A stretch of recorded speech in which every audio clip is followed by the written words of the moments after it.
जय माता दी। जय मां कामाख्या। कामाख्ये वरदे देवी नीलपर्तवासिनी त्वं देवी जगत माता योनि मुद्रे नमस्तुते। कामाख्ये काम संपन्ने कामेश्वरी हरप्रिये काम नाम देहि मे नित्यम कामेश्वरी नमस्तुते।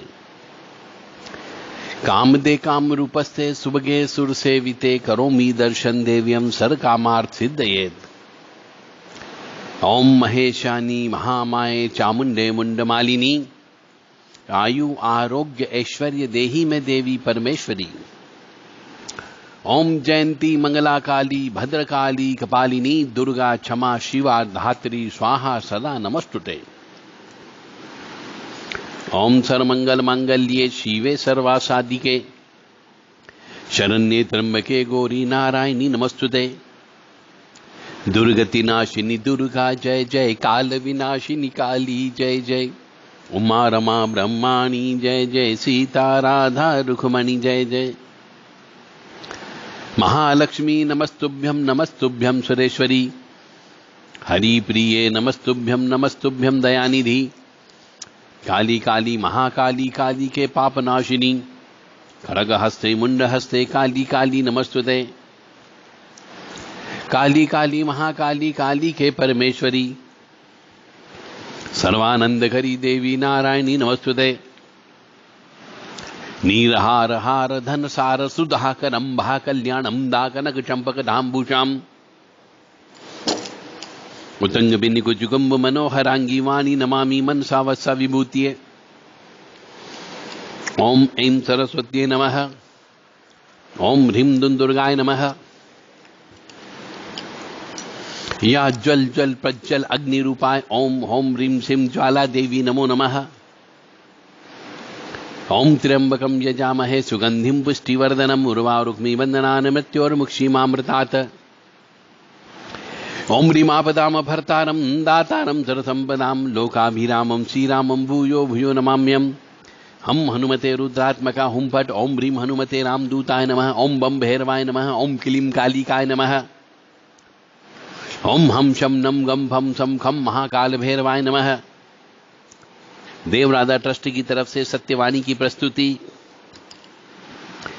जो भी धर्म प्रेमी बंधु महामारी के क्रोध से प्रकोप से बचना चाहता हो उस मनुष्य को भगवत शरण में तो जाना ही जाना है, अन्यथा मलाल रह जाएगा कि मेरे को ज्ञान देने वाला मनुष्य था जिसने ज्ञान भी दिया था, परंतु उसके बावजूद भी मैं भगवान की शरण में नहीं गया और उसे मरते वक्त अपनी आत्मा से माफी मांगना पड़ेगी कि ज्ञान होते हुए भी मैंने उसका प्रयोग नहीं किया।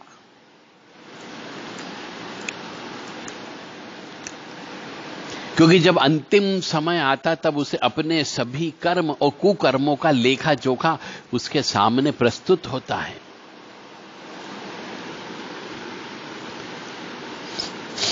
इसलिए 24 घंटे में यदि आपकी दुकान बंद है, यदि आपका ऑफिस बंद है, यदि आप काम पे नहीं जा रहे हैं, घर से भी एक सीमा में काम कर पा रहे हो, तो ईश्वर को कम से कम 20% समय तो इस महामारी के काल में दे दो। सिर्फ 20% समय की बात कर रहा हूं मैं आपसे। यानी कि 1 घंटा, एक दिन में 24 घंटे होते हैं, तो 24 घंटे का 1/10 भाग यानी 2 घंटे 40 मिनट सवेरे और 2 घंटे 40 मिनट शाम को यदि आपने इतना समय ईश्वर की आराधना में दे दिया तो आपको पॉजिटिव एनर्जी अवश्य प्राप्त होगी। खैर, अब आपकी इच्छा। मेरा उद्देश्य था आपको ज्ञान देना, मैंने आपको ज्ञान दे दिया। अब इस ज्ञान को आपको प्रयोग करना है या नहीं करना है आपके विवेक पर निर्भर करता है।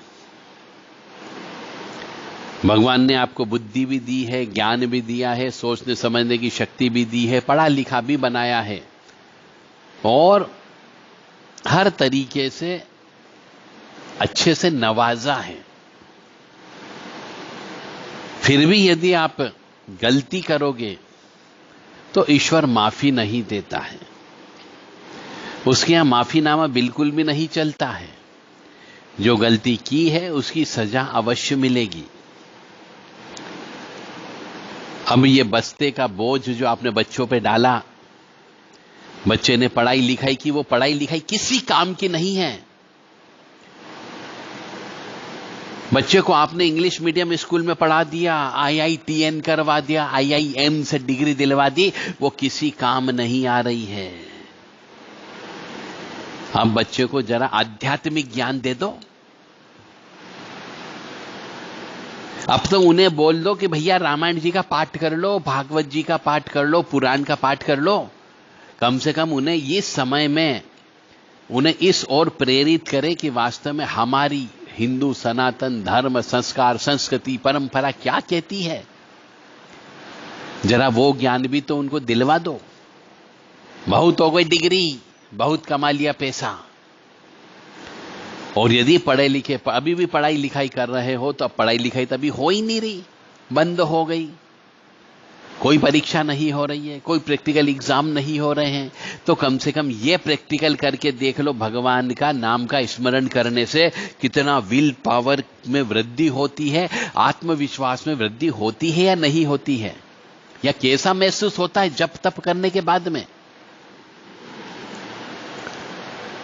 इसलिए सभी धर्म प्रेमी बंधुओं से मेरा निवेदन है कि अपने बच्चों से, चाहे लड़का हो या लड़की हो, टीवी देखने के बजाय, टीवी पर पिक्चरें देखने के बजाय आध्यात्मिक सत्संग करो।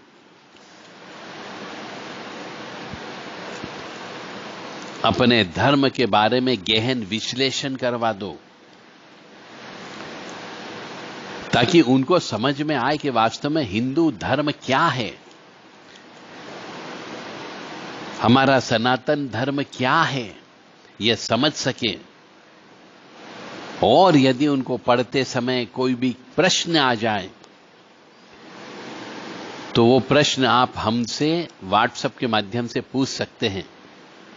9893128047 और 7987237885, इन दोनों व्हाट्सएप नंबर पर आप अपना पूरा नाम, पता, फोन नंबर मुझे बताते हुए आप प्रश्न कर सकते हैं।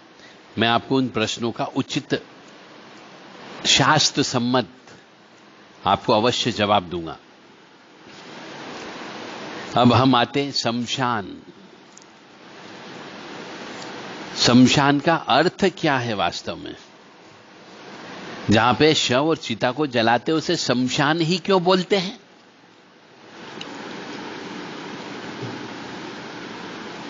व्यवहारिक दृष्टि से देखा जाए तो शमशान वो स्थान है जहां पर शवों को जलाया जाता है, यानी कि दाह संस्कार किया जाता है।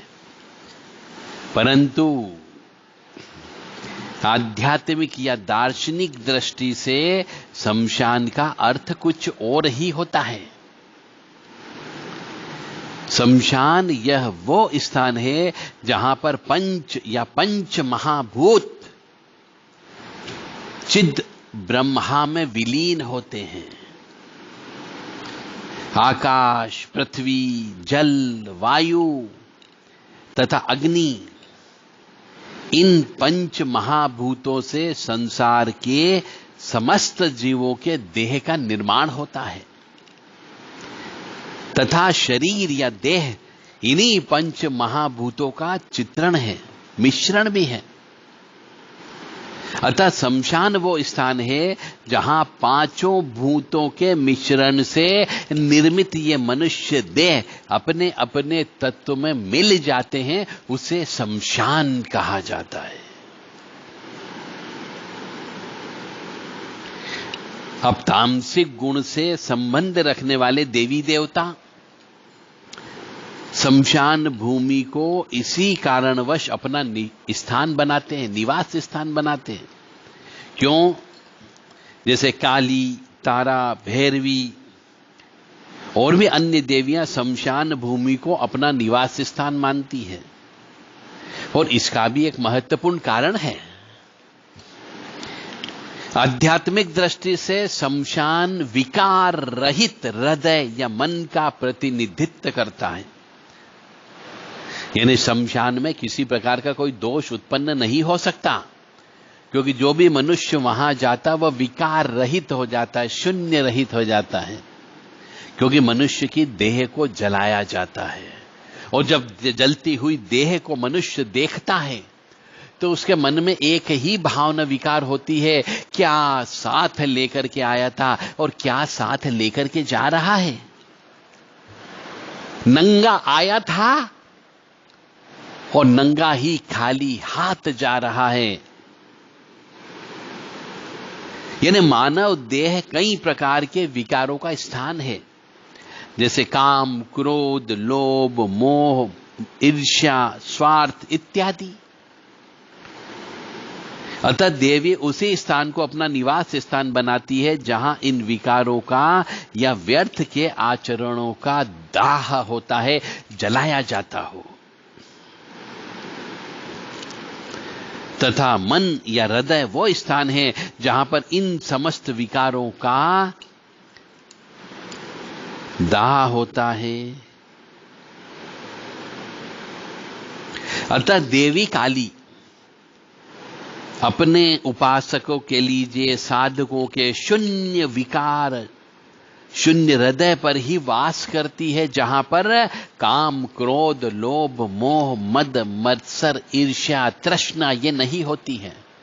इसलिए काली मां उन्हीं के साथ में रहती है, उन्हीं के साथ प्रसन्न होती है जो इन सब चीजों को त्याग कर दे। और जब तक साधक के मन में यह विकार रहेंगे तब तक माता काली की कृपा प्राप्त नहीं हो सकती। इसलिए काली मां के साधक को शमशान जाकर के पूजन अर्चन करना चाहिए, साधना करना चाहिए, जप तप करना चाहिए। अतः विकारों से मुक्त होना है तो तड़पना पड़ेगा, भूखा प्यासा रहना होगा, जप तप करना होगा, अन्न का भी त्याग करना होगा, विकारों को जलाना होगा, तब माता जी की कृपा प्राप्त होती है। यानी कि आपके ऊपर कृपा, यानी माता के नीचे चरण में आपका स्थान होगा। तो यह शमशान का आध्यात्मिक अर्थ है। इसीलिए जब तक आपका हृदय शून्य विकार नहीं हो जाता है तब तक मां की कृपा आपके ऊपर प्राप्त नहीं हो सकती। और शून्य विकार करने के लिए आपको उस परमात्मा में विलीन होना पड़ेगा, तभी आपको मां भगवती की कृपा प्राप्त हो सकती है। क्रीम कालिकाय नमः, क्रीम क्रीम क्रीम रीम रीम होम होम, दक्षिण काली के क्रीम क्रीम क्रीम रीम रीम होम होम, क्रीम क्रीम क्रीम रीम रीम होम होम, शमशान काली के क्रीम क्रीम क्रीम रीम रीम होम होम, क्रीम क्रीम क्रीम रीम रीम होम होम, भय भद्र काली भय, क्रीम क्रीम क्रीम रीम रीम होम होम, क्रीम क्रीम क्रीम रीम रीम होम होम, गुह काली के क्रीम क्रीम क्रीम रीम रीम होम होम। इस प्रकार से सभी काली मां के मंत्रों को उच्चारण किया जाता है।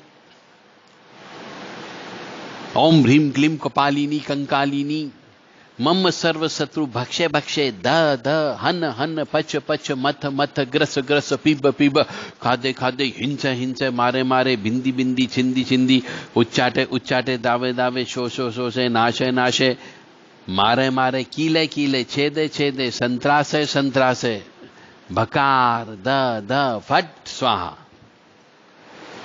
इस प्रकार से ये कंकाली काली, ये भद्रकाली, ये सब शमशान में निवास करती है। और इन्हीं को ही आदेशित होता है कि किस घर से किस व्यक्ति को उठाना है, किस व्यक्ति से किस आत्मा को खींचना है, किसको इस पिंजरे से मुक्त करना है, कब इस पंछी के पंख फड़फड़ाते हुए चले जाएगा, ये सब इन देवियों को ही आदेश होता है। इसलिए मां भगवती जगत जननी की आराधना जब भी करें, शमशान में ही करें। जय माता दी, जय मां कामाख्या।